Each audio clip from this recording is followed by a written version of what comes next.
پڑھتے ہو اعوذ باللہ من الشیطان الرجیم بسم اللہ الرحمن الرحیم الحمدللہ رب العالمین۔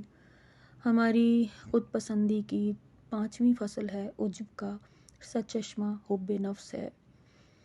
عجب ایک ایسی برائی ہے جو حب نفس سے پیدا ہوتی ہے، چونکہ انسان کی تخلیق ہی حب نفس پر ہے اور تمام انسانی خطاؤں اور اخلاقی برائیوں کا سرچشمہ حب نفس ہے۔ اس لیے انسان اپنے چھوٹے موٹے اعمال کو بھی بہت بڑا سمجھتا ہے اور اپنے کو ان اعمال کی بنا پر خاصان خدا میں شمار کرنے لگتا ہے اور انہیں ناقابل و ہیچ اعمال کے بلبوتے پر اپنے کو مستحق ثنا اور لائق مدح خیال کرنے لگتا ہے۔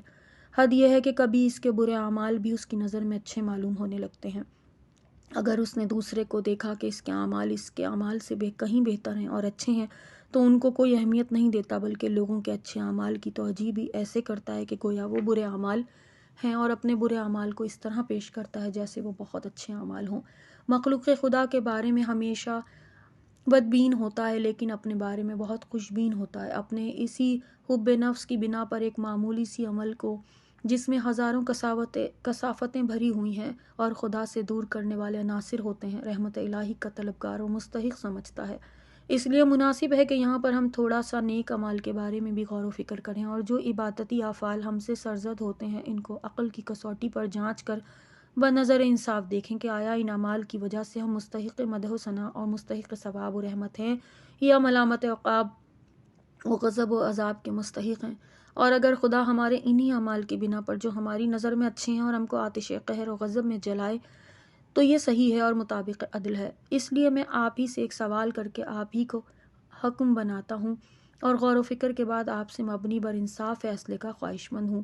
وہ سوال یہ ہے کہ اگر رسول خدا صلی اللہ علیہ وآلہ وسلم جو صادق و مصدق ہیں آپ کو یہ خبر دیں کہ تم چاہے پوری عمر خدا کی عبادت کرو اور امر نواہی کی اطاعت کرو، شہوات اور خواہشات نفس کو ترک کر دیا، پوری عمر ان سب باتوں کے خلاف کرو، عبادت نہ کرو، غرق کتاب رہو، نغمہ و سرور کی محفلیں جماؤ، آخرت میں تمہارے درجات میں کوئی کمی نہیں ہوگی، ہر حال میں جنت ملے گی اور تم اہل بہشت سے ہوگے، عذاب الہی سے بچو گے، نماز پڑھو نہ پڑھو، زنا کرو نہ کرو، اس سے کوئی فرق پڑنے والا نہیں ہے۔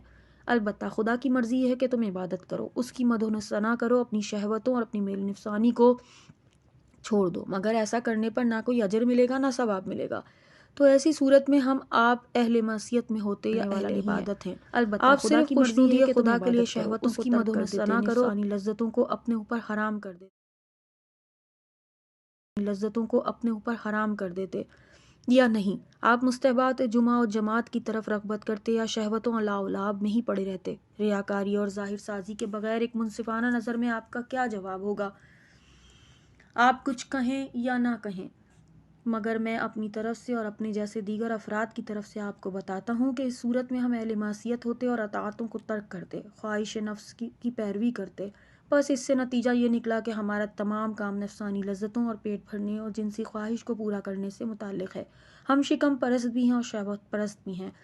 یہاں جو ترک لذت کرتے ہیں وہ بھی بڑی لذتوں کے حصول کے لیے کرتے ہیں۔ ہمارا نقطہ نظر اور ہماری امیدوں کا مرکز بساط شفقت کو بچھانا ہے۔ نماز جو قرب الہی کی معراج ہے، ہم صرف جنت کی عورتوں سے تقرب حاصل کرنے کے لیے کرتے ہیں، اس کا قرب الہی سے کوئی تعلق نہیں ہے، امر الہی کی اطاعت سے مربوط نہیں ہے، رضا الہی سے تو ہزاروں فرسخ دور ہے۔